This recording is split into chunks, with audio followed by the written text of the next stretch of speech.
السلام علیکم ورحمۃ اللہ۔ کیسے ہیں جی معزز سامعین؟ امید ہے آپ سب لوگ خیر و عافیت سے ہوں گے۔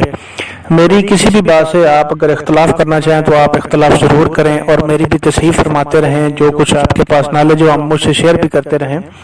آج جو ٹاپک ہے وہ آپ نے ٹائٹل میں دیکھ تو لیا ہوگا کہ جب ہم بکری ایک کراس کروا لیتے ہیں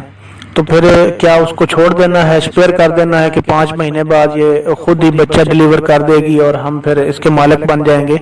ایسا بالکل بھی نہیں ہے۔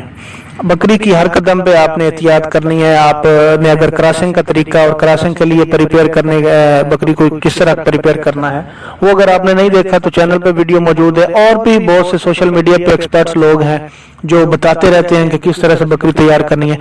ابھی جو میرا ٹاپک ہے وہ یہ ہے کہ جب بکری آپ نے کراس کروا لی ہے تو اس کے بعد کی جو 5 مہینے کی اس کی احتیاط ہے کہ اس کو کس طرح، جب آپ کو پتہ چل جائے کہ بکری نے کنسیو کر لیا ہے، وہ گبھن ہے یا وہ ٹھہر گئی ہے، تو آپ نے 5 مہینے کس طرح اس کو مینج کرنا ہے۔ تو سب سے پہلے آپ جب کنفرم کر لیں 1 مہینے بعد کہ بکری نے کنسیو کر لیا ہے تو آپ نے ایک ہی دفعہ، اگر آپ نے کراسنگ کے لیے پریپیئر کرتے وقت اس کو اینٹی بایوٹک نہیں لگایا تو آپ نے 1 مہینے بعد اس کو اینٹی بایوٹک، 2 اینٹی بایوٹک میں ریکمینڈ کرتا ہوں، ایک آکسٹرا ایل اے اور دوسرا ٹیلوپین، ان میں سے کوئی انجیکشن آپ اس کو اس کے وزن کے حساب سے لگا سکتے ہیں اور وہ لازمی لگائیں، کیونکہ اکثر بکریاں جو ہیں وہ جب میل کے نفس کے ساتھ جو ٹریول کرتا ہے جراثیم یا جو بیکٹیریا جو اچھا نہیں ہوتا، وہ بچہ دانی کے اندر جا کے انفیکشن پیدا کرتا ہے، وہ 1 مہینے بعد، 25 دن بعد، 20 دنوں بعد وہ بکریاں بچے عموماً گرا دیتی ہیں، ضائع کر دیتی ہیں۔ بچے تو نہیں ہوتے، وہ گوشت ہوتا ہے، خون ہوتا ہے، تو وہ دم کے ساتھ اس کے لگا ہوتا ہے، آپ نے آبزرو بھی کیا ہوگا۔ تو اس کی سب سے بڑی وجہ وہی ہوتی ہے کہ جو میل کی تیاری میں جو میں نے باتیں بتائی ہیں وہ آپ اگر احتیاط نہیں کرتے تو وہ اس طرح ہوتا ہے۔ اگر وہ آپ کر بیٹھے ہیں تو آپ نے کرنا یہی ہے کہ ایک اینٹی بایوٹک 20 دن بعد، 25 دن بعد یا 1 مہینے بعد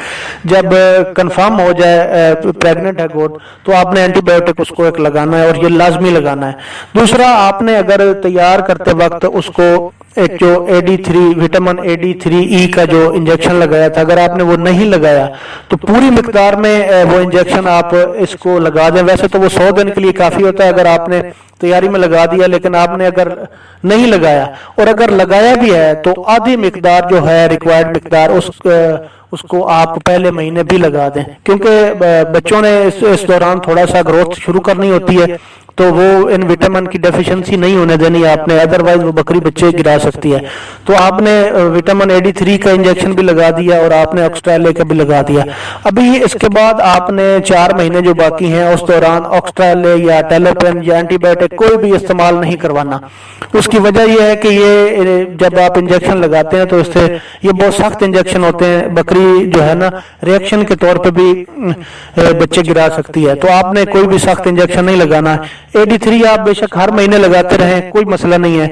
اس کے بعد جو ہے آپ نے جب کنفرم ہو جائے پریگننسی تو احتیاط یہ کرنی ہے کہ پروجسٹران جو ایک انجیکشن ہے وہ ہر مہینے بکری کو لازمی جو ریکوائرڈ اس کی مقدار ہے اس کے وزن حساب سے وہ آپ نے لازمی لگاتے رہنا ہے۔ اس کے علاوہ جو ایکسپرٹ ایک چینل میں فالو کرتا ہوں تو اس پہ میں دیکھ رہا تھا وہ لوگ یہ ہلدی جو ہوتی ہے نا، ہلدی یہ پیسی ہوئی بازار سے ملتی ہے، وہ نہیں لینی، خود بازار سے لے کے اس کو پیسنا ہے۔ جو ثابت ہلدی ہے اس کو پیس کے 3 ٹی اسپون ہر ہفتے 2.5 مہینے کی جب بکری کنفرم گبھن ہو تو 2.5 مہینے کے بعد 2 سے 3 چمچ اس کے منہ میں آپ ہر ہفتے ڈال دیں۔ وہ ہلدی یہ ویسے سردیوں میں جو جانور آپ کے پریگننٹ ہوں ان کو دیں تو بہتر ہے، گرمیوں میں اگر یہ نہ دیں تو پروجسٹران انجیکشن جو ہے وہ ہر ہفتے لازمی لگاتے رہیں۔ تو انشاءاللہ ثم انشاءاللہ آپ دیکھیں گے کہ کتنے شاندار ریزلٹس آپ کے فارم پہ آتے ہیں۔ جزاک اللہ کم الخیر۔